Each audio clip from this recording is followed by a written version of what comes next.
আমরা অনেকেই মাছ খেতে চাই না। আমিও আগে মাছ খেতে চাইতাম না, তো এখন আমি খাই। যেহেতু মাছটা আমি এখন অনেক সুন্দর করে ভালো করে দই, তার জন্যে এভাবে করে মাছ ধুয়ে রান্না করলে যে খেতে চায় না মাছ সেও খেতে চাবে।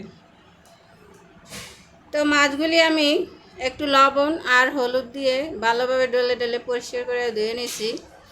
আপনারা ভিনিগার এবং লেবুর রস দিয়েও ভালোভাবে মাছগুলি ধুয়ে নিতে পারেন। রুই মাছ, কাতল মাছ, কই মাছ। তো এটা অফ ক্যামেরা আসলে আমি ধুয়ে নিয়েছিলাম। আমি ভাবছিলাম যে ক্যামেরা অন আসছিল, কিন্তু ক্যামেরা অফ আসছিল, আমি আসলে বুঝতে পারি নাই। তো এখন আমি মাছগুলো ধুয়ে নিয়েছিলাম।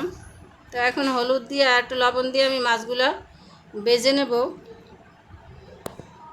তো আমার মতো করে এভাবে আমার রেসিপি দেখে যদি আপনারা রান্না করেন, অবশ্যই মাছ খেতে চাবে, সবাই পছন্দ করবে খেতে।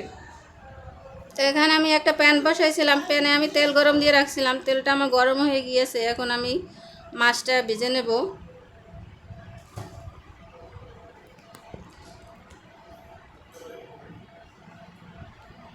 এই দো পেঁয়াজিটা আপনারা রুই মাছ, কাতল মাছ দিয়েও করতে পারেন। তো আমি নিচে কই মাছ। তো মাছগুলো আমার ভাজা শেষ। এখন আমি মাছ ভাজার তেলটা আমি দিয়ে দেবো। আমি যে প্যানে রান্না করব সেই প্যানে আর কিছুটা তেল আমি দিয়ে দেবো।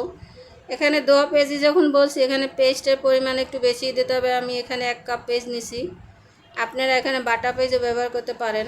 এখানে আমি আদা বাটা 1 চামচ, রসুন বাটা 1/2 চামচ এবং জিরা বাটা 1/2 চামচেরও কম, হলুদের গুঁড়া 1.5 চামচ এবং মরিচের গুঁড়া 1 চামচ, জিরার গুঁড়া আধা চামচ, ধনিয়ার গুঁড়া আধা চামচ আর লবণ পরিমাণ মতো দিয়ে আমি ভালোভাবে মশলাটা কষিয়ে নেব একটু পানি দিয়ে।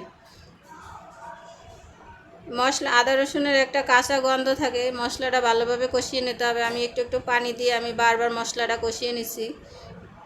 তো এখন আমার মশলাটা কষানো শেষ, আমি এখন মাছগুলি দিয়ে দেব।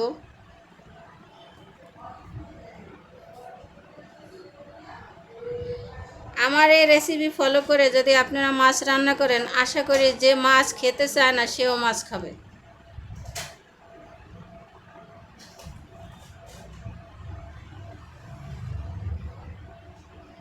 তো মাছটা আমি এখন 1 পিঠ হয়ে গিয়েছে, আমি আর 1 পিঠ একটু উল্টে পুল্টে এভাবে করে আমি ভালোভাবে রান্না করে নেব।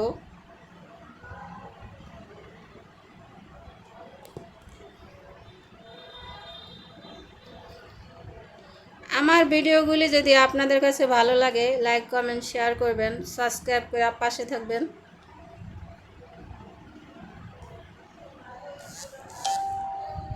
এখন আমি এখানে 4টে কাঁচামরিচ মাঝখান থেকে কেসি সাহায্যে কেটে দিয়ে দেব।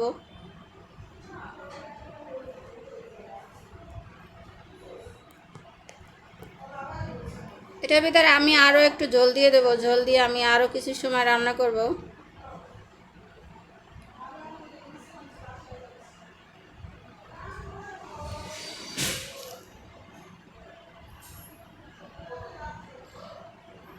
দেখতে পাচ্ছেন মাছের কালারটা কত সুন্দর আসছে।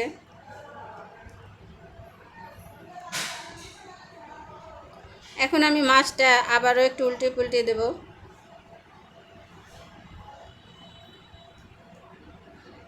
এই সময় একদমই আলতু হাতে মাছগুলা উল্টিয়ে পুল্টিয়ে রান্না করতে হবে।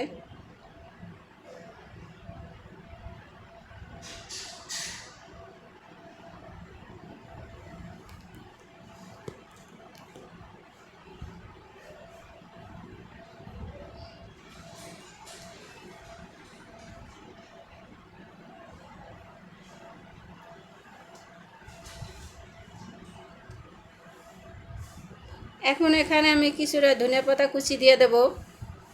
দিয়ে আমি আরও 2 মিনিটের মতো রান্না করব।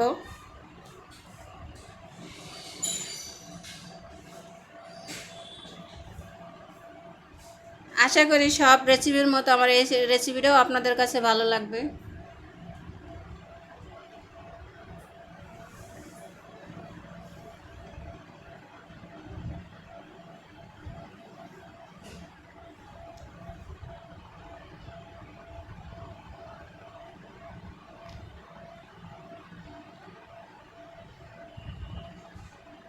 মাছের 2 পেঁয়াজি আমার রেডি। আসসালামু আলাইকুম, ভালো থাকবেন, সুস্থ থাকবেন, আল্লাহ হাফেজ।